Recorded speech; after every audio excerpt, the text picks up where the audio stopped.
Hello and welcome to Electric Sheep episode 16. My name is Carl Sykes and with me this week are Paul Andrews. Hello. And Amanda Lawrence. Hello. And this is our final show of season 1, so it's kind of a wrap-up show, as it were. Hopefully this is going to be a wrap-up of the season so far, looking back at some of the best things that we've talked about, and kind of generally just talking about the good stuff that we've showcased over the last 15, 16 weeks.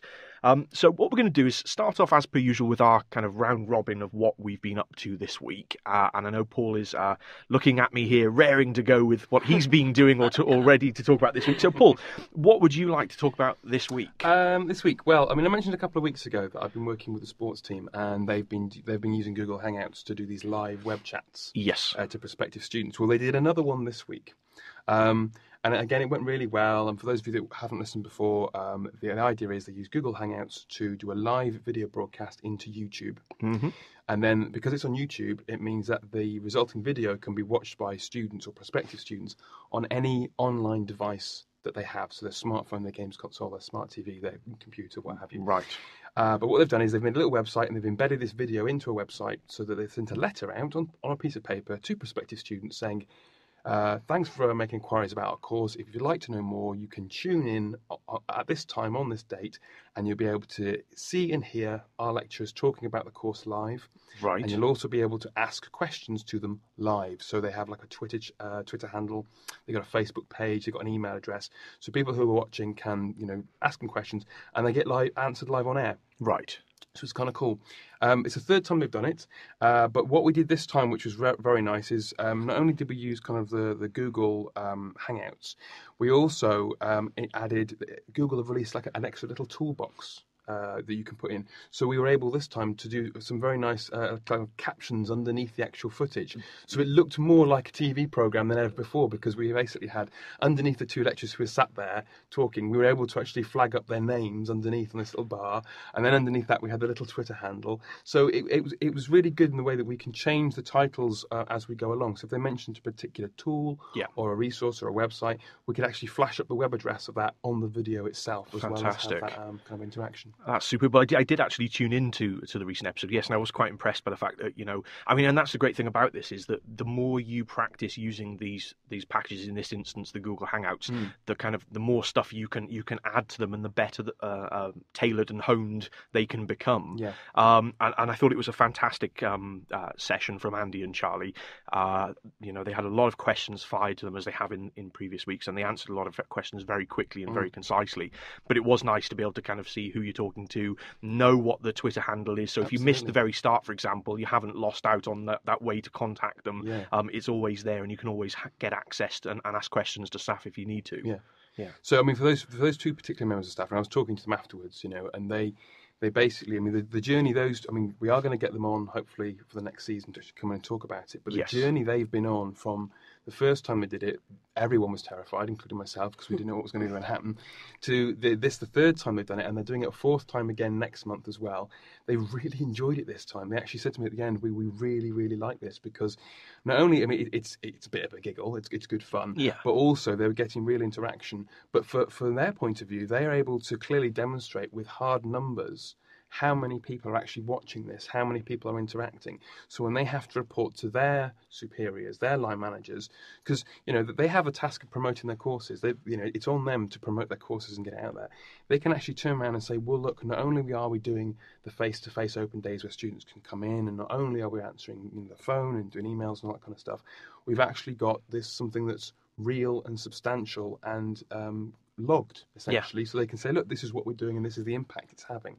So for them, it's working not only from a kind of getting the job done and getting the message at their point of view, but also from a management and reporting point of view. It's kind of killing two birds with one stone, and it doesn't feel like work. It is work, but to them it doesn't feel like work, because they're having quite a nice time in interacting and using this medium. And can people watch it afterwards if they're not there? Yeah, I mean that's the lovely thing. I mean, you've got two options. If you arrive late, say, you have the option of watching it from the beginning. Knowing that it's almost like if you've got like a Sky Plus box or a V Plus box, you pause live TV. Yeah. So you can watch it from the beginning if you want to, or you can jump to the live bit.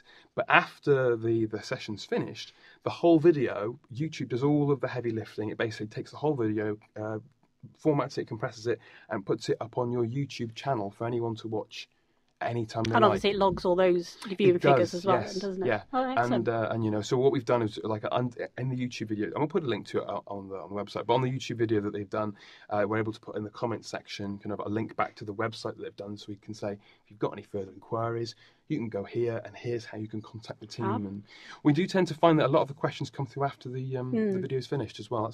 People will watch it, and they'll think about what's been said, and then maybe an hour, 2 hours later on, they'll go, but what about this? So, and again, that's been quite interesting from a staffing point of view, because the broadcast runs from 3 o'clock till 4, and they're finding the questions are coming in at like 6, 7, 8 o'clock at night. Right. So, so it's about saying to those prospective students, well, look, we will get back to you, but obviously we work from 9 o'clock till 5:30 or whatever. You might have to wait a little bit of time before someone can get back to you. I guess it might be picking up sort of international students as well, maybe. Absolutely, the time differences. It's quite good. It's been a huge bonus for them, because they have been able to have students who are, out in Mumbai or whatever say, well, look, you can watch this video. No problem at all. Fab. Yeah, because as much as you want to attend the university, you're not necessarily going to pay for the sort of costs for flying over for one just for an afternoon open day. So I mean, this is a great way, and if you come along and you actually watch the video and it's and you're still interested and intrigued and you want to come along, then you've got the extra added bonus of being able to come to an open day completely afterwards as well. So it's just more of this sort of extra added value thing that we keep talking about week in, week out. And the other good thing that I think you've kind of sort of mentioned just now, but when you're at an open day, it's very easy to kind of get swamped amongst the crowds of other people, and you don't really have the kind of questions in your head that you want to ask, or maybe you don't feel confident in asking. But at least with this video, you can kind of anonymously drop a message to the tutors. You don't need to feel embarrassed about asking a question if there's a particular thing on your mind, and they're happy to answer it for you. So I think that's great. Yeah, and also for them for their own personal development, if you watch, actually, I think what we'll do is we'll put links to all 3 videos. We'll put a playlist up, because you actually watch their development as presenters as well, going from. All right, I mean, the pair of them are fantastic lecturers. I've seen them in action. I mean, all of the pair of them. But as presenters, when they first started doing it, they were a little bit kind of like, I'm not quite sure what's going on. Third time round now, they've got real presentation skills that are different to those kind of skills they have in a lecture theatre or a classroom. So they're kind of developing their own repertoire as well. It's very, very satisfying to watch and to see them kind of thriving on it. It's brilliant. Yeah, it possibly in the same way that we've kind of seen ourselves develop a little bit over the course of these last sort of 15 or 16 weeks doing this. I know I was terrified in the very first recording we did. If you sound really good, I still sound like a gibbering fool. So well, some things will never change, will they, Paul? But there we go. No, but I mean, I think it is. It's all about kind of the confidence and the practice, and it is very different to stand up in front of a group of students and present a lecture. Yeah. To think that you could be sat in front of hundreds or thousands of people potentially watching this video, and you're not getting a direct response from other than emails and tweets and whatever else. So it can be quite nerve-wracking. And I noticed a huge marked improvement, and that's not saying they were bad in the first presentation, but there was very much more of a confidence about them when they presented in the most recent one. So that's clear to see, I think.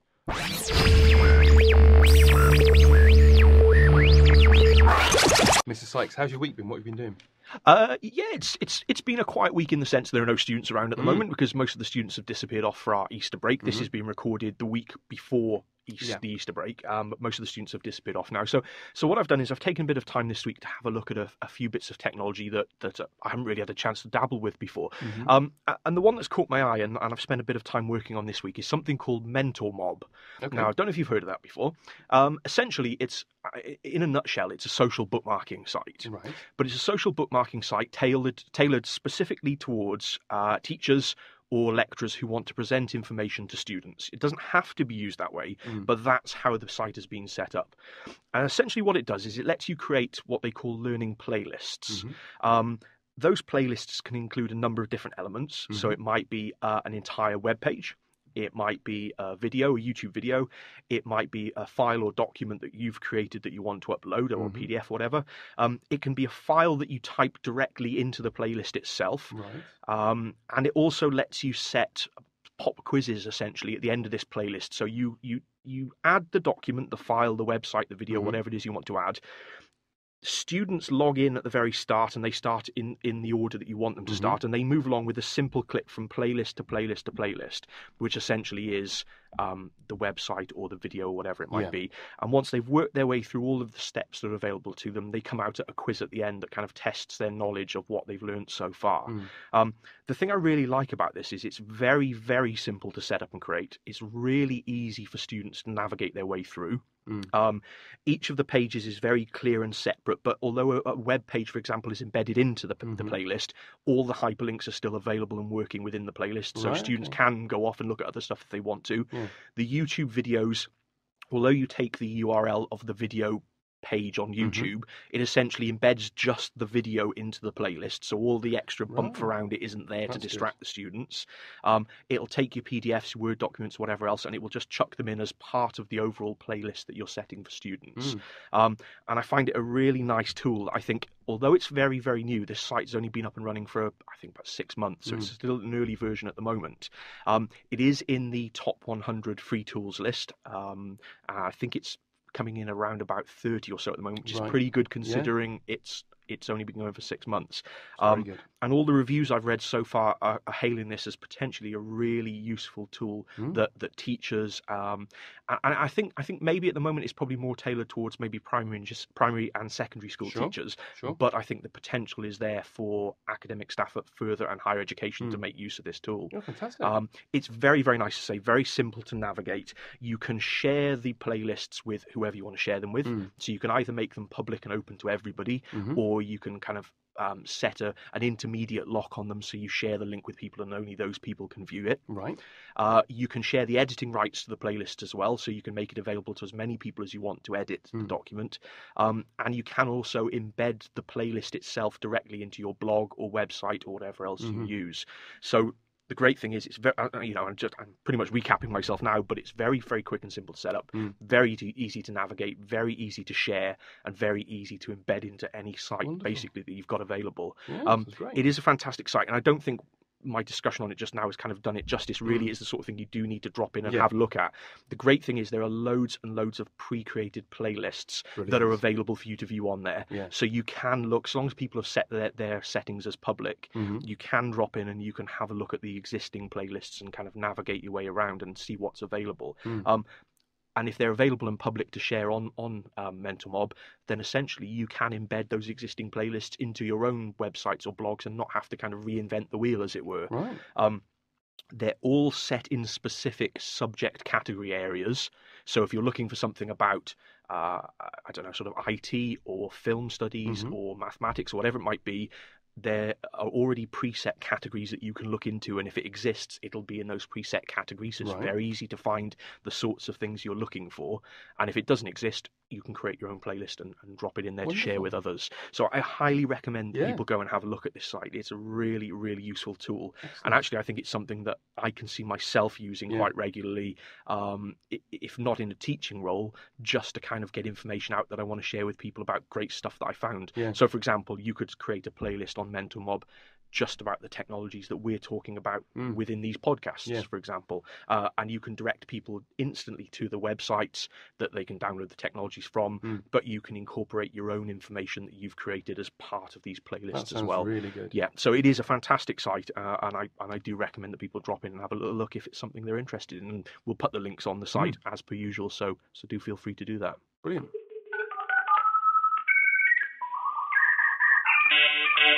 Okay, so we haven't got a special guest per se this week, although Amanda, she's always very special, she joins us.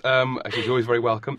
But what we thought we'd do is, seeing as this is the last episode of the current series, is to have a look back at the other episodes that we've done since November, since we started doing it, and just kind of talk about our best bits, our favourite bits, what people said, anything interesting that kind of came up. We actually had Amanda in on episode 1. We did. We've come full circle with Amanda here, and she was with us at the very start, and she's with us at the end of season 1. Yes, you have as well. You have as well. So that was all about using technology to support kind of administration. And again, being our first episode, we kind of laid the foundation for other things we were going to talk about throughout the whole series. I mean, that was the first time we mentioned things like LinkedIn and Moodle and Tumblr and Blogger and Prezi and all of these other different tools that we've been using. I know, Amanda, at the time you were saying you loved kind of the Outlook schedule kind of view for doing your job. Has there been anything else that's kind of cropped up since kind of like November that you thought, oh, that's been really useful, or? I mean, I've come across something. I haven't really got my head around it. I'm not going to lie at the minute because I haven't looked properly into it. But it's something. It's on, funny enough, my to-do list, and it is. It's like an app for to-do lists called Wunderlist. Ah, yes, Wunderlist, yes. But like I say, I haven't really looked properly I like the fact into that it. it's on your to-do list. I know. Yes. That will be on my tablet soon. So no, so it's something that you could download to your phone and whatnot. And I am the queen of to-do lists. So I mean, it's just sort of it's moving me forward away from the pen and paper. And so that's something that I've progressed to. I will be very soon anyway. I use Wunderlist religiously. I was going to say, you've come to the right place here, because Paul is a Wunderlist advocate. Yeah. I use it for work, but I also use it for kind of matching my shopping list as well. Yeah, I saw that, yeah. Because I do because I'm basically too lazy to walk around Tesco's. Other supermarkets are available. But essentially, I get them to deliver it, deliver stuff to me, but I always forget to put things in because it's all online. So whenever something occurs to me, if I'm wandering around the house or whatever, I need this, that and the other, I'll just grab my phone and put that into Wunderlist, so that when I come to actually do the shopping, I can sit down with my little online shopping list that I've already made and make sure I don't forget the milk, and I don't forget the bleach, and I don't forget the exciting life I lead. Absolutely. And it was shopping that was my key thing as well, actually. That's what sold it to you. Yes, it was. So that's going to be one of my near future things that I look into. So and then the other thing you lot of, and this makes me sound behind the times now, but is Kik. Yes. Free messaging, obviously. Yes. I've got a bit of an issue with it in that it doesn't sync, does it? If you use it on your mobile and then you pick up a tablet and you use it on there, it doesn't sync. So that annoys me a little bit. But other than, free messaging, that bit's awesome. Yeah, so, absolutely. And it is something we use kind of in and out of work as well, mostly out of work, admittedly, arranging nights out and the like. But it is a really good tool, actually, just to kind of quickly send a message to somebody if they're not on Skype or whatever else, because, you don't always have your Skype open necessarily, but you can always have Kik on your phone ready to receive messages wherever you are. So, I mean, the nice thing about Kik, it works on almost any smartphone. So, I've got friends who've got Blackberries, and they all use, Blackberry BBM, Blackberry Messenger, but that can only go to other Blackberries. And I'm like, well, if you just get Kik, then you can text me for free, and I can text you back, even though I've got a Samsung, someone else has got an iPhone, someone else has got a Nokia.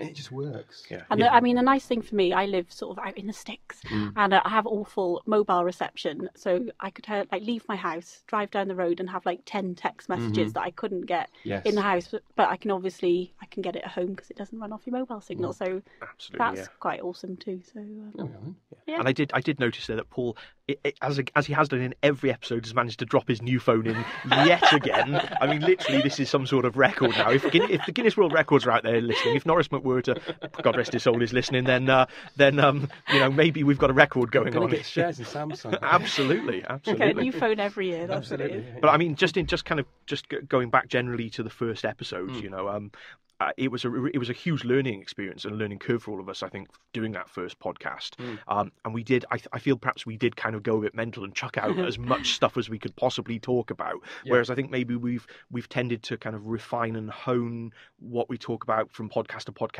as we've worked our way through. In the first one, it was Prezi, YouTube, Dropbox, this, that, and the other. Whereas I think we, and I'm sure, Amanda, as you've come through, and you're kind of like the bread and the meat and our sandwich, as it were. That you were there at the start, you were kind of in the middle, and you were there at the end. And I hope perhaps you've noticed as well that we've Paul's laughing. I don't know whether I said something funny there. I think I know what he's laughing at. It's a family podcast. Carry on. Absolutely, but no, I think that essentially you hopefully you've seen that we've kind of become more direct and focused in terms of how we talk about stuff in the podcast, and hopefully the listeners will agree as well that that's kind of the way we've gone. Yeah, I think so. So that was episode 1, and then episode 2 we had Dr. Anne Smith. We did. Who was part of the team. She managed to get herself a new job, so she almost like a week after she'd done the podcast. It was thanks to the podcast. It possibly was.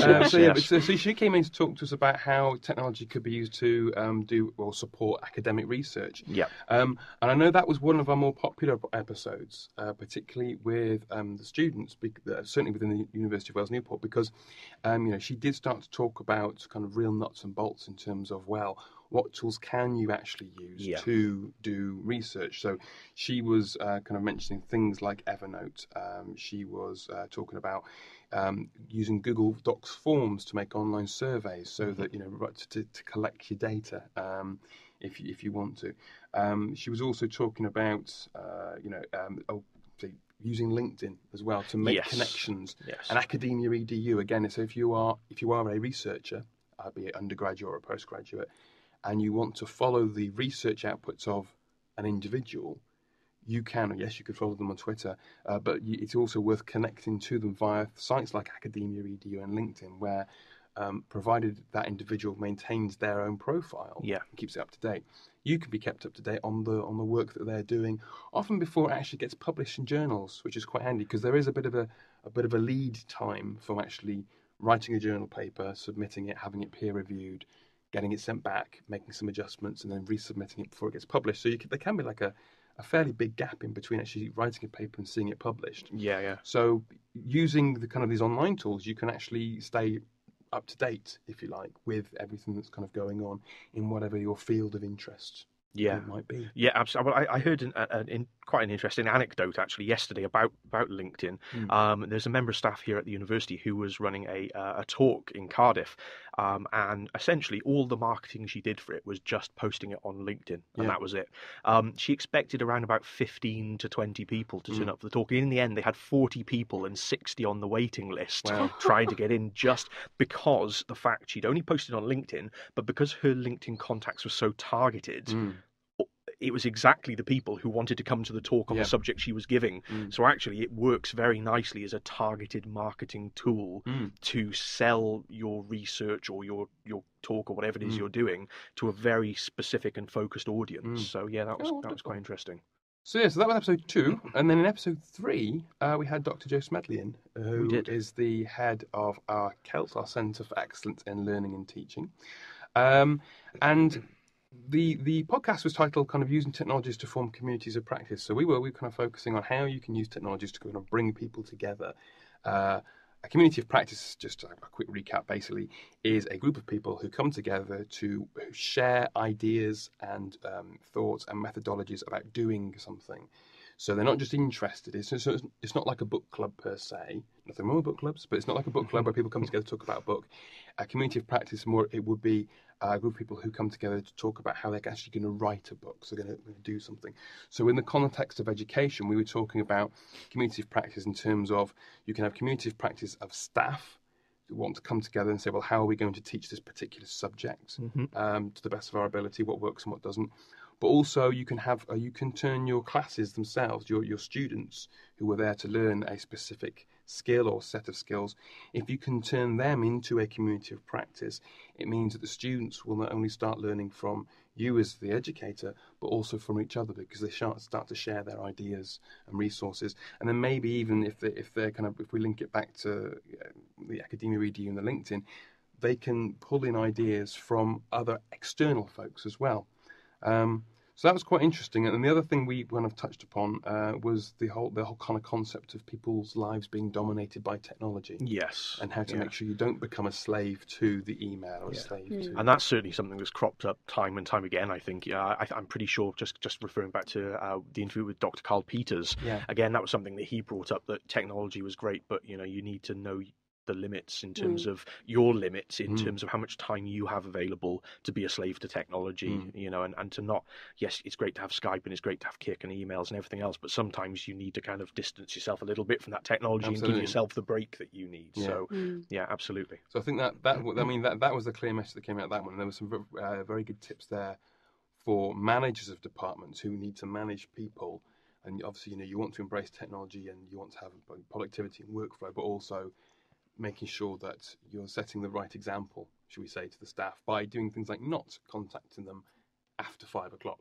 One of the things that Joe is an advocate of is... Unless, of course, they specifically say you can, like, for example, in Charlie and Andy's example, which we have already talked about at the start of this session, where they're open for messages to come through. But I think actually, it's not so much don't contact them after that point, but don't expect a reply after that point. That's the thing. I think that's the key message is that's fine if you want to drop an email to your tutor at 3 o'clock in the morning, but don't expect your tutor to be on their emails at 3 o'clock in the morning replying back to you. So, Why are you awake? So that was episode 3, and then we we moved on to episode 4, when we had Lloyd Williams come in. Now, Lloyd is the head of the careers department, or the employability team at the University of Wales, Newport. Yeah. So he was kind of talking about how, and this was particularly student-focused, this one, how students, how learners can use technology essentially to get themselves a job once they graduate. And so we talked about this idea of creating a personal brand, if you like. Yes. And about how you could use tools like Twitter and Google Blogger and Tumblr and all of these different kind of social networking tools to build yourself a nice little kind of profile. Yeah. And so some of the students we've been working with over the last, well, certainly this academic year, we've done a lot of work on electronic portfolios with those students. That's right. And that's been quite interesting from the point of view that electronic portfolios, and all the research kind of backs this up, that electronic portfolios are a weird thing because they mean different things to different people. So when we were talking to Lloyd, from Lloyd's perspective, an electronic portfolio is something that you would use to enhance your career. So we would say, well, let's put a prefix in front of that word electronic portfolio to say it's a career electronic portfolio, whereas maybe an academic would get a student to do an electronic portfolio that would demonstrate their knowledge and understanding on a particular topic. So they might call it an academic electronic portfolio or a reflective electronic portfolio. So we kind of talked about that, which was quite good. And then we also were looking at things like the Leonardo da Vinci program that students can apply for to kind of get funding and job opportunities. So particularly I think for those students at the University of Wales Newport, but also the wider students now who are maybe in their third year, who are going to be graduating in a couple of weeks, to be honest. It's not that long at all. And then entering that kind of job market, that podcast in particular, so that's podcast number 4, is well worth a listen. Yeah, I think that was the first time we touched upon that kind of that kind of element of extra added value. You know, that thing that you take out into the world of work alongside your certificate, your degree certificate that you've obtained. So it's not just about the bit of paper, your degree, which is a hugely important thing, but it's about the extra added value you can give to yourself as the interviewee at an interview or whatever it might be, taking out that extra stuff that you've done and showcasing the good work that you've done, whether it's with an electronic portfolio or work experience that you've been on or an overseas visit that you've been on or whatever it might be. It's about that value you give to yourself as a potential future employer at a company. Absolutely. I mean, the one thing that's kind of cropped up since then, and a number of students have mentioned this to me when I've been talking to them, is there's a lovely service called About Me. Right. And that lets you, I mean, we were talking about using Google Sites to create an electronic portfolio, and later on we'll come on to Sam in a little bit when we're talking about Wix to create an electronic portfolio. But About Me is a lovely free service that lets you create a very simple landing page for people. And on that landing page, you can then have links out to whatever you like. So it could be your YouTube channel, it could be your Facebook page, it could be your Twitter, it could be whatever. But it basically lets anyone in the world just create this really nice, professional-looking landing page. So they can say they don't have to have any coding ability or anything kind of fancy like that, but you can make this little thing. It's very, very quick to set up as well. But it's great if you are applying for a job. You can say, right, here, I'll fill the application form in, I'll give you everything you want. But by the way, if you'd like to know more, I've got this little About Me page.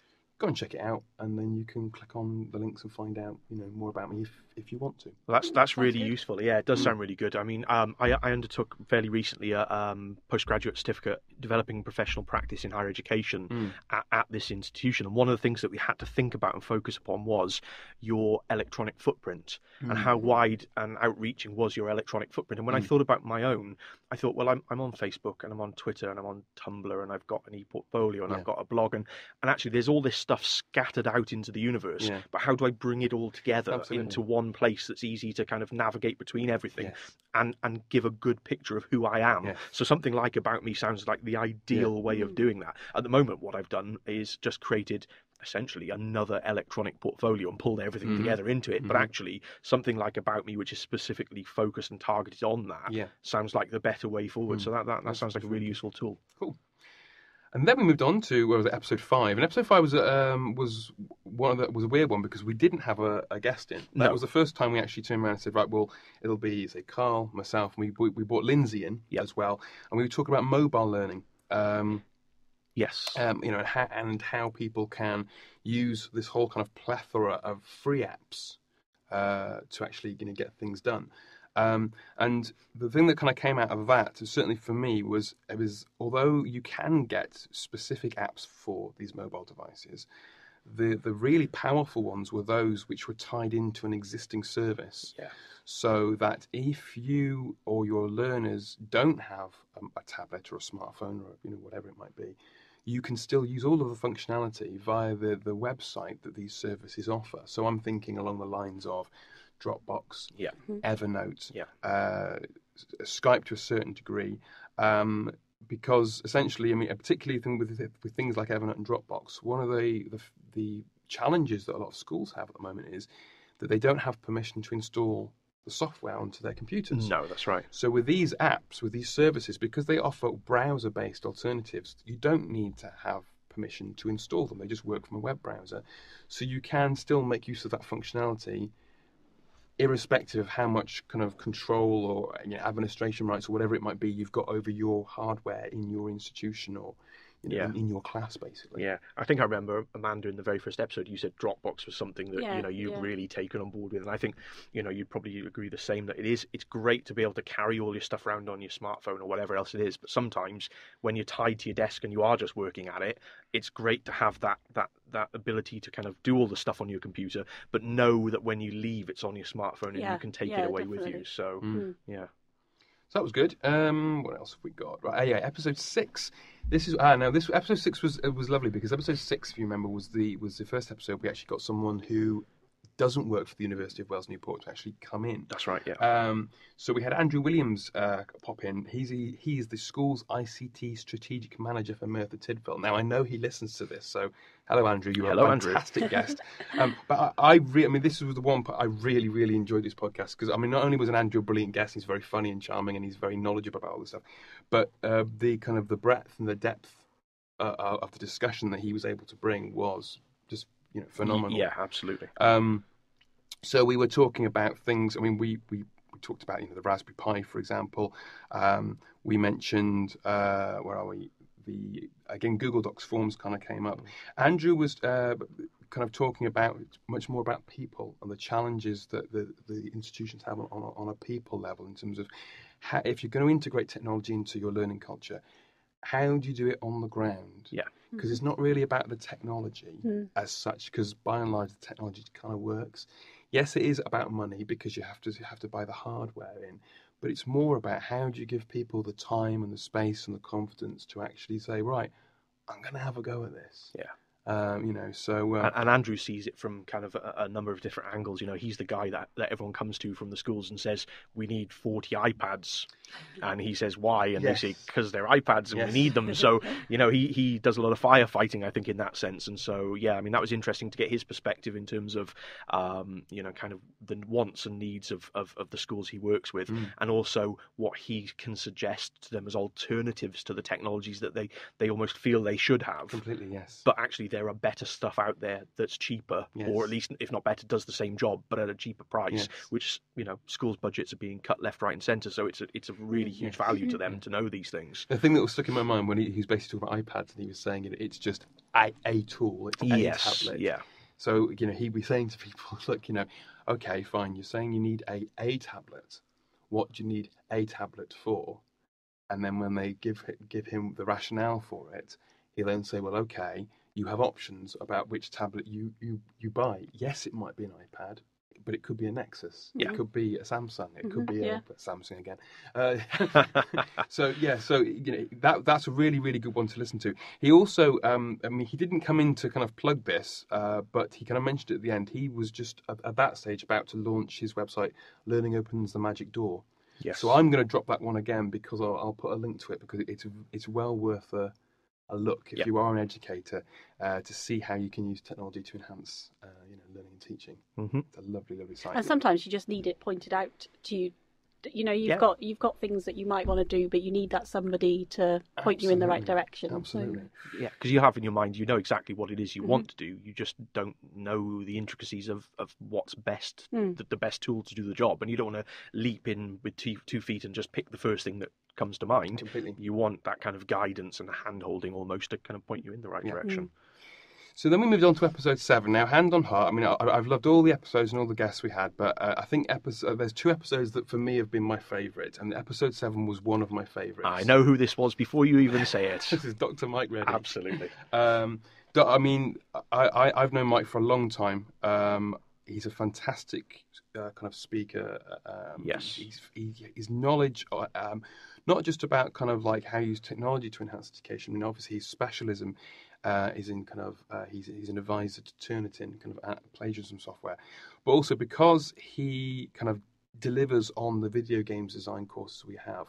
We had a really good discussion, particularly about how you can use games in education, and also just about kind of broader technology in general, about particularly about how you can try and get more girls involved from a young age to say, well, actually, technology and the industry surrounding it isn't just kind of a male-dominated kind of arena. But that was my favourite one to put together because I basically got to put lots of links to video games in the podcast. and by any chance, yes, exactly. Did you play them whilst you were?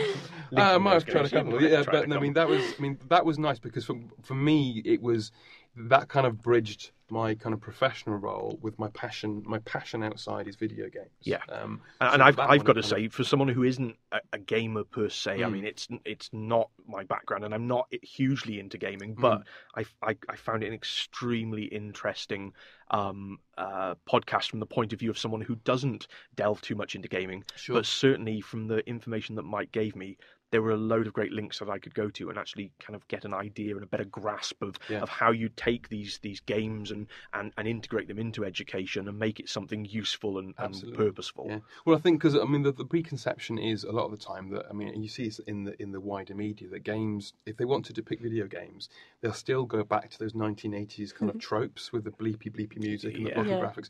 And I thought, well, actually, no, you can do so much more now. I mean, one of the nice things. Well, Mike was doing lots of nice things, but he just finished this CalDisc 2 project. Yes. Which is, and again, I'm going to drop it here. We'll put a link to it on the blog. It's fantastic. It's a website where educators can go and make educational games for their learners. But what Mike and his team have done is they've made it really easy. So you get a template, and the educators can basically tweak. They can type in the questions they want, and everything else is taken care of. But you end up with a real game that's fun to play, that's engaging, but that actually does either give knowledge out or test the understanding of knowledge and concepts and so on. So that's really good. I mean, some of my background is in primary education and also working in an FE college, sort of supporting maths and English. And actually, the way to sort of connect with some of the students is through gaming of maths and English in particular. So I mean, I'm all for that, and I do think a lot of the time the students are actually more comfortable than the tutor with them anyway, and it's just something. I mean, I've got nieces and nephews from 4 upwards, and they can use an iPad way better than me, and it's just something they're really comfortable with. And if that's the way that they can learn things, then I'm all for it. Not 100% of the time, obviously, but if that reinforces it, I'm all for it. So yeah, awesome. On to episode 8, which was we had another doctor join us. That was Dr. Philip Morgan, and he is the senior lecturer and research and laboratory lead in the psychology department at the University of Wales Newport. He also has the longest business card. He does. It's ridiculous. Ever seen. It's like basically a roll of toilet paper. Yeah, he puts it in his pocket, and the bottom end comes out of the bottom leg of his trousers. So So I was calling him Dr. Phil just because I thought that was quite nice. So you had Dr. Phil in again, fantastic guest. I mean, his area being psychology, he's somewhat of an expert on kind of using technology to analyze data. Yes. He's something of an SPSS expert. He is the go-to man, certainly in this university, for SPSS. For those of you that don't know, SPSS is not a free tool. It's a commercial piece of software, but it allows researchers to pump in data and then select from a whole wide array of various statistical tests. And then it gives the information back out, so they essentially don't have to worry about doing the mathematics behind it, and they can focus on interpreting the results, which is what they're here to do. Yeah, and this was a great podcast because it was specifically sort of focused more towards the psychology side of things, but actually it was just a generally a kind of a student-based podcast that allowed for interpretations of great technologies that allow you to kind of implement statistical research or whatever it is you're undertaking. And I think that was particularly useful because although it looked like it was just about psychology, it wasn't. It was so much more than that, and it really was something that hopefully a lot of students listened to and got a lot of benefit from. I mean, the other nice thing that he mentioned in that one was the eye tracking software. Yes. And he was saying about, how a couple of years ago, if you wanted to buy eye tracking software, it would cost you thousands and thousands of pounds, whereas now you can get this. I mean, okay, maybe it's not as fancy, but you can get eye tracking software for free. There is open source eye tracking software, so if you have a webcam, it's now possible for an undergraduate student who wants to study. Maybe they want to study the aesthetics of a particular website or the workflow, whatever. They can actually use this free software with a £20 webcam to get that eye tracking data for a fraction of the cost. I think Phil said they do have eye tracking software, but it cost them thousands of pounds a couple of years ago. And now you can do it all for free. So, I know, it's incredible, isn't it? And I think that's something we've noticed all the way through these podcasts as well, is that, a lot of people have mentioned back in the day, and by back in the day, they only mean, say, 5 years ago or 10 years ago, they were paying thousands of pounds for this product or that product, when actually now there are hundreds of versions completely free out there that do the job as good, if not better, than the thousands of pounds software that they bought a small fraction time ago. So yeah, absolutely, that was good. And then in episode 9 we had Dawn Ripley come in. Now, Dawn works for the University of Wales Newport. She is the staff development and training officer here, or one of them. There are a couple of them, but she was talking very much about how she uses and her team uses technology to support staff development and training. So this particular podcast wasn't necessarily aimed at students. This one was more for staff, more professionals. But so she was talking about things like, and obviously she was using Moodle, but she was talking about how she's been making use of Screencast-O-Matic to create these demonstration videos for people. So she will run training courses in all sorts of different things. But if that training course requires an element of understanding about how you use a particular tool, it could be something that's bespoke to this particular university, or it could be a tool like Evernote, say, then what she was able to do was use Screencast-O-Matic to create little videos, little how-to videos, so that although she could demonstrate to the staff that she was working with in the room, they might forget but bits of what she's shown 2, 3, 4 weeks down the line. So she's able to say, well, okay, that's not a problem. Here's a video I've made, and you can watch that anytime you like. Yeah, and I think it was great because she found that she was doing a lot of the same training sessions, very, very brief training sessions, over and over and over again, when in fact she could recreate this video. It will showcase the key things she wanted to put across to staff members, and then if they wanted more help, then she was available. But actually I think it freed up a lot of time to concentrate on the other stuff she had to do. Unfortunately, this was the only podcast that I wasn't sat in on. It was the only one I've missed in the entire series, because myself and Amanda and our colleagues were actually off in bet. I won't go into that too much at the moment. Off in bet, not in bed, I should say, which if anyone who's misheard that, by the way. But we will talk to that in a second, because I think the next show was about that's a special podcast for that was a special late night. Late night podcast. Hello, welcome to the late night bed show podcast. Yes, but no. I mean, I have listened to Dawn's podcast in its entirety, and it was another really useful show. Dawn's a fantastic person to listen to. She really is. She was as nervous as hell, as far as I could gather, for doing the podcast.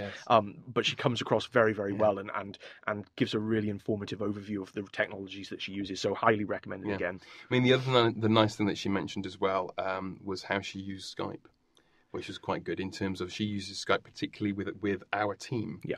So that if she has any problems at all, if she's working from home or if she's down the city centre campus or wherever it might be, she liked the idea of knowing exactly which members of our CDEL team were online and available. Yeah. And then she could just type a message to us and we'd get back to her almost instantly with a solution, rather than having to go through kind of dropping emails or other channels. But also, I've been in a group that Dawn, is in, and she can pose I've got a problem with this, what do I do? And then Carl might reply, and then Richard might say, you can also do this and this. So that's a nice thing as well, because you get sort of a multi-view of a problem or answers to a problem. Absolutely, because the first response you get might not necessarily be, I mean, it'll be a good response, no doubt, it comes from our team, of course it would be, but it might not necessarily be the quickest response, just because that's the way someone's already done something. So it's good to have, to be able to get a multitude of responses in one go and kind of pick the best that suits the time scale you're working to and the needs that you require. And also sort of somebody like me being in the group I then think, I didn't know you could do that. And then sort of I go away and so yeah, no. So it's quite handy. So then we moved on to episode 10, which was your bet, I'll pronounce it properly, your bet show special, podcast, which I couldn't go to. But you guys went and you saw lots of famous people like Brian Cox and Johnny Ball, and I'm very jealous still. But yeah, the bet show, I mean, obviously it's been a couple of months now. Any kind of further reflections on, because the pair of you went, didn't you? Anything kind of stuck with you since you went there? Yeah, well, I mean, I've been talking to people on Twitter about the bet show since we've been, and I mean, I think the main thing that a lot of people keep reiterating is that, on first sight, the bet show is a very large and sort of fairly glitzy show with lots of new technologies, and they seem very expensive, and it can be a little bit overwhelming in the sense because there are these huge whiteboards and bits of software that do this, that, and the other. Yeah. But actually, the key thing that keeps getting reiterated over and over again is the technologies that are out there are fantastic and they're glitzy and shiny, but the bet show, the main purpose is to show you how best to make use of the stuff that's available. So it's not just sell, and this is the newest bit of software that's available. There are talks and workshops and shows throughout the entirety of the bet event that show you how to make best use and to get the best value for money out of the stuff that potentially you might buy at the show. And I think that was really useful talking to other people on Twitter. They ummed and ahed about particular bits of software because they weren't sure whether it was value for money because it was quite expensive, for example. But once they'd attended workshops and spoke with other people, they realised actually the benefits they'd get from using that software down the line would massively outweigh the initial sort of monetary expenditure on that item. And I think that's been really interesting. And I haven't met anybody who has had a negative response about the bet show. It has always been positive, and I think you tend to find the same people go year on year to these events. Certainly this was our second year going, and touch wood, I'd hope that we'd be able to go again next year, because I think it really has been a beneficial attendance. I don't know if, Amanda, if you've got anything else you want to say about the bet show. I mean, from someone who doesn't necessarily work directly in technology, but you do use technology on a daily basis, was it something that was beneficial for you to attend? Yeah, it was. I mean, it gave me insight into various software, but it may even be that you have something but you didn't realise you could use it in that way. Yes. And I mean, I've got a brother who used to work in HE. He now has retrained as a primary school teacher, and he went to a bet show in his HE role. He was very jealous that I went because he wanted to go to see what he could see from a primary route this time. So I think it sort of it suits a wide range of people, even admin-based people like myself. I could pick up things as well. Yeah. And it's just interesting anyway to see what is out there, because you didn't realise, so... Absolutely. I think Amanda's selling it short there, because she actually had the biggest bag full of freebies and paperwork that I've ever seen anybody take back from the bet show. So she clearly enjoyed it. So absolutely, yeah. No, but it was a really useful event to go to, and I think for anybody who's never been but's even remotely considering going to the bet show, I would recommend have a listen to that podcast, because we do kind of go into a lot more depth about the benefits of attending and why we feel that people in any form of education should go and attend this free event. See, I always think that the people who should go are those individuals who aren't very confident with the technology. Yeah, definitely. I mean, it's one of those things where because people will say to me, "Do you want to go to the bet show?" My response is, "Well, I don't think I don't need to go because I follow people on Twitter and I read stuff. I know what's going on, but it's for those folks who, for all sorts of really good reasons, they don't engage in that activity. It gives them one day a year to actually say, look, go down here, have a nice day out, but actually you might come away with some things that you weren't aware of before. So, I mean, I would be all for kind of just teachers, educators going down who aren't involved in technology. And in fact, even some of them who are against technology, I'd like to take those guys down and go, well, okay, granted, you might see some things that you don't agree with, but if you walk out of that exhibition hall having seen just one thing that you think actually that might make a difference, and I think it would be very, very powerful. Yeah, absolutely. I mean, I didn't go this year. The one thing that stuck out for me as a result of that podcast, though, was something that Carl mentioned, which was Sugata Mitra's hole in the wall experiment. Yeah, and I actually found the video of the That's talk right. Yes. Given. Yeah. if you haven't seen that talk, I will put a link to it again. It's phenomenal. It is. It's really, fantastic. really, really good. Sugata Mitra is, I mean, he's given another talk recently at TED.com as well on other bits and bobs, but he's a very, very good speaker. But the work he's doing is just amazing. You know, but that talk in particular, it's well worth a watch if you've got to put the kettle on, make yourself a cup of tea and sit down and watch it, because it's brilliant. And if it doesn't make you smile, there's something wrong with you. Okay, so then we went on to episode 11, episode 11 was, again, a slightly different podcast, because it was the first of our Student Voices podcasts that we did. I mean, we are planning on doing more of these. The idea is we invite a student in. It doesn't have to be from the University of Wales Newport, so if you are listening to this and you think, I quite fancy coming on, drop us a line. We'll give out our contact details in this. You can get in touch with us. But we had Sam Coleman in, who's one of our students at the University of Wales Newport. And he was basically, I mean, again, this was up there with Dr. Mike Reddy for my kind of favourite podcast, again, because he was talking about how he was essentially learning how he could enter the video games industry. So we touched upon the technologies that are used to actually support his learning, but also the technologies that he is engaging with as well.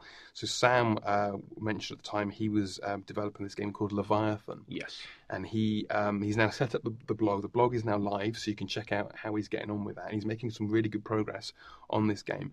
But we were also talking about this idea of the myths of digital natives and digital immigrants. You know, Sam was saying, well, age and gender doesn't really come into it in terms of how confident people are using technology.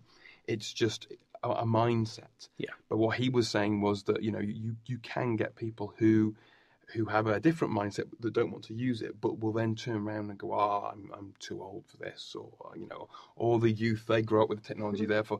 And he was like, well, that's not the case, because on his particular course, there's all sorts of people from all sorts of backgrounds engaging with this stuff. It's more a mindset rather than anything else. Yeah. But the other thing that Sam was mentioning was he was using something called Wix to generate his electronic portfolio.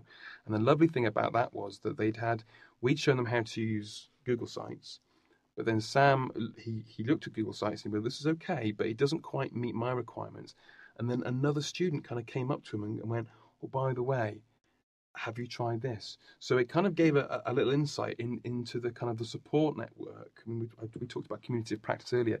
The unofficial communities of practice that are being set up by students. They're helping one another out and sharing all this advice. And in some cases, they're actually showing each other technologies that maybe their tutors aren't even aware of. So I thought that was very, very powerful. It was. I mean, we were hugely excited to do that first of the Student Voices one, because up until that point, it had been members of staff at the university or external staff members. But it was great to have a student in and actually see it from the other side, as it were. And, you know, I get a different perspective, because the technologies we talked about previously were things that tutors used to make their teaching lives easier, whereas the technology we talked about with Sam were things that he used to make his studying life easier, that he could implement to kind of balance out his student life and then his other interests that you've just mentioned. So that was a really, really good podcast, and I agree with you. It's certainly up there as one of the sort of the most interesting that we've looked at along the course of our podcast so far. And in the following episode, we had Dr. Carl Peters in. Again, Carl he's got another kind of long job title. He's the current Dean of the Faculty of Education and Social Sciences in the University of Wales Newport. Yes. And I really, really enjoyed this podcast. I mean, Carl, I've known Carl for a while now. He's a very good kind of speaker. Not this Carl. Not me. No, not me. The other guy. We had this confusion last time. We had to have Carl and Dr. Carl. But Carl is a very good speaker, and I thoroughly enjoyed the kind of the talk he gave because he was talking about essentially more about the people issues again surrounding how you use technology. Which that's what interests me most, I think, about that particular podcast. In terms of he has to look after a lot of staff. And it was more about, he's saying, well, you know, the technology kind of works and we access tools, but it's how do you encourage and support and motivate people to engage with this stuff and give them the time and space they need to, you know, integrate it into their practices. So, that was a really interesting one, and as you say, it was talking from a perspective of a kind of a management perspective, and he'd been approached by members of his staff about particular technologies and how he had to look into those technologies himself to see whether they were kind of worthwhile and advantageous. And he picked up on some fantastic technologies that he wasn't aware of, that other members of staff had come to him about, and I think he's implemented those into his working sort of life as well. So yeah, absolutely another great recording. And then, moving swiftly on, we had Jamie in for episode 13, Jamie Pragnell from, is it Vicendi? Vicendi, yes, that's right. Not Vicendi, Vicendi. Vicendi, I think, absolutely, yes, yeah. And so, I mean, Jamie was a contact, I mean, you met Jamie. Yeah, well, Jamie's been working with our student services, student support department. Jamie works for a company that works with students who have particular issues relating to disabilities, and he looks to implement particular technologies that will allow them to overcome those disabilities in the sense that they're not feeling sort of isolated or alienated in terms of the technologies that other students are using. Yeah. So Jamie's company works with them. He'll train them up to use the technologies. He'll show them the best technologies to kind of circumnavigate the issues they might be experiencing at that particular time.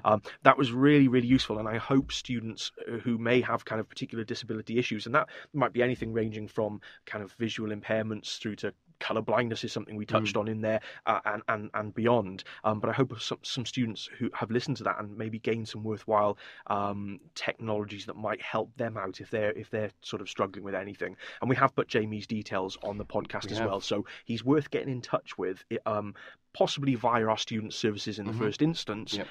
But again, another really useful podcast that kind of touched on an element we haven't really looked at to this point in terms of our podcast.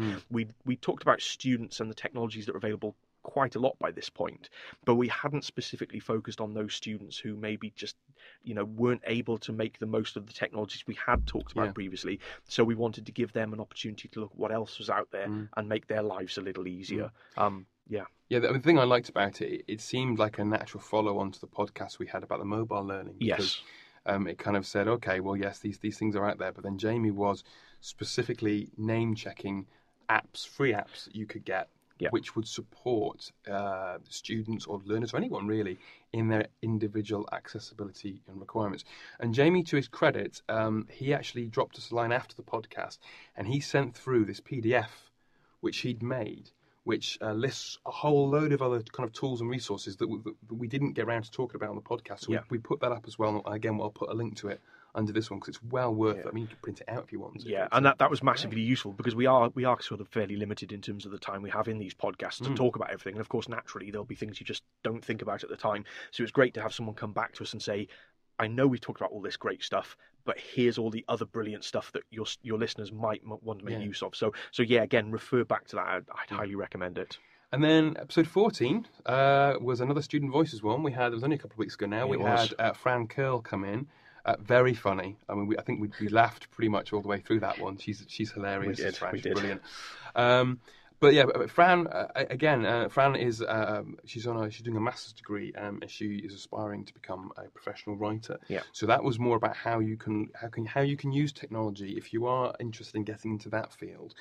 To support your work, but also the different kinds of narratives and writing that the technology now enables you to do. So rather than it just being kind of a linear story, Fran was talking about having this idea of a branching storyline. And we were also discussing about this idea of how authors are using social media to get feedback on stories and then changing their stories based on the feedback that their readers are giving them. So Elizabeth, who's not in today, she's on leave, but she was talking about the Lizzie Bennet diaries. Yes. Yeah. That idea of, and it, we kind of exposed me as not knowing what Pride and Prejudice was. But there we are. But I did, and then Carl's also talking about Day by Day Armageddon, which I looked at, which looks really cool. It's fantastic. If you like zombie Armageddon stuff, it's fantastic. But actually, I mean, that podcast with Fran was brilliant. For lots of reasons, but the one that the thing I really liked about it is that Fran is a woman of sort of many disguises, as it were, yes. In a sense that she's a student with us, but she's also a student mentor. She's a member of Aldine, which is the Association for Learning Development in Higher Education. So she had a number of different kind of strings to her bow.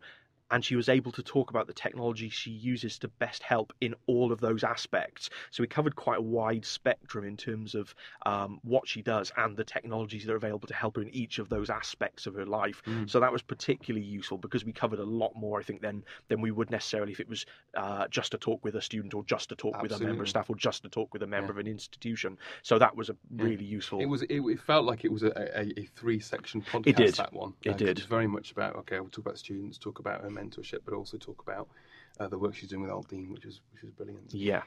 And then last week's episode, which is, as we're recording this, that one's still on the editing table, which I'll get around to. By the time this goes out, it will be out there. It will be there, yeah. But we had Steve Biggs in. We did, yes. Now, Steve works for, and I'm not going to give his entire title now because I got it wrong so many times last week, I just gave up in the end. But essentially, Steve works on the energy management program, and we'll put his proper details on the podcast so you can look back at that. But that was a really useful podcast, I thought, because we talked specifically about the technologies used to teach students who never really came in and sat in front of a lecturer and did the kind of traditional lecture and seminar role. It was all about distance learning and the way that the tutors prepared their courses for an almost entirely distance learning delivery. Yeah.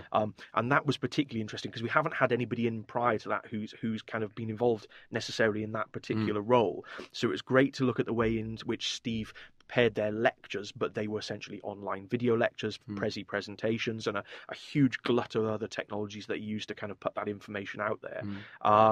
But also they needed to be mindful that the students did want that kind of contact and support if needed. So we talked about things like, perhaps Skype and other ways that they can converse with their students to make sure that they still had that element of support that was needed, even though there was no direct contact, face-to-face contact with the tutors at any point throughout the course.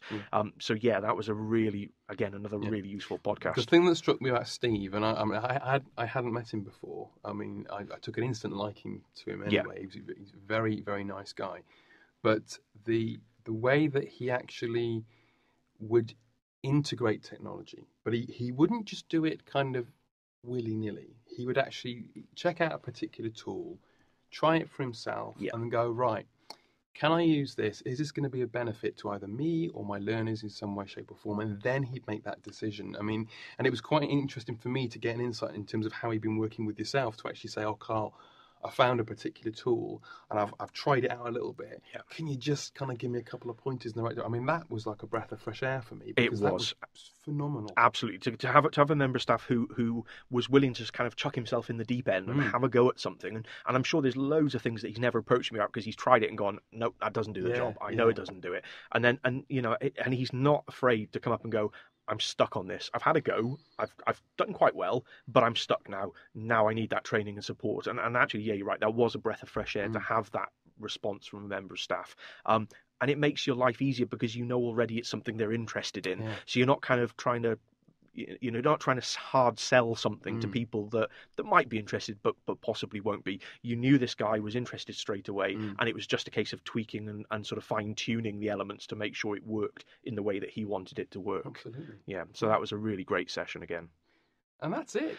Yeah, and then here we are in episode 16, the final episode, the kind of wrap-up show. And I think actually, we talked in the brief break that we had, so it's not on this recording, but we did mention that actually it's been really useful to recap on everything that we've looked at over the past 15 or so weeks, and just remind ourselves about what we've talked about, and it's incredible how much information we've come across over the last 15 weeks and the things we've talked about, and we've learned so much from this, in terms of technologies we weren't aware of, or what people are doing out there at the moment and the way they're using technologies to make their lives easier. It has been a fantastic process over these last 16 weeks. We've met some hugely interesting people from massively varying sort of walks of life, all linked in some way, shape or form to higher education. But the jobs that they do or the roles that they undertake are so varied. It was just great to get a huge spectrum of information from them. So So we'll be back for season 2 in a couple of weeks' time. Not only will we be back for season 2, but we'll be back under the guise of a brand new university. We will. So we will try our best not to mention Newport. But please forgive us if we slip up, because we've got to get used. University of South Wales. Absolutely, the University of South Wales, indeed. Unfortunately, this will be Amanda's last show with us. She won't be reappearing again because Amanda is very, very sadly leaving us. Not sad for her. I'm fantastic for Amanda. That's brilliant. But sad for us and for you listeners as well, because Amanda won't be with us again. So I want to say thank you very much, Amanda, for coming in and stepping in on a number of these shows with us and making a really useful input to the shows that we've recorded. And it is massively appreciated. So thank you very much. And I guess all that's left really is to kind of wrap up and say thank you from myself and Paul for listening, and hopefully you've tuned in every week and you've found these sessions really interesting. I know if Lindsay and Elizabeth were here, they'd want to say thank you as well. They're not, but I know that they appreciate the listeners out there who have tuned in and have given us really good feedback and responses from the podcast we recorded so far.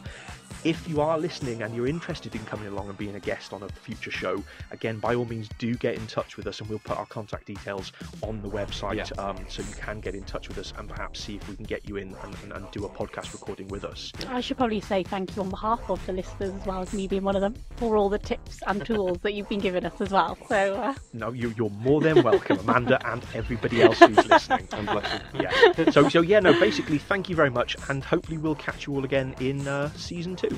Bye bye.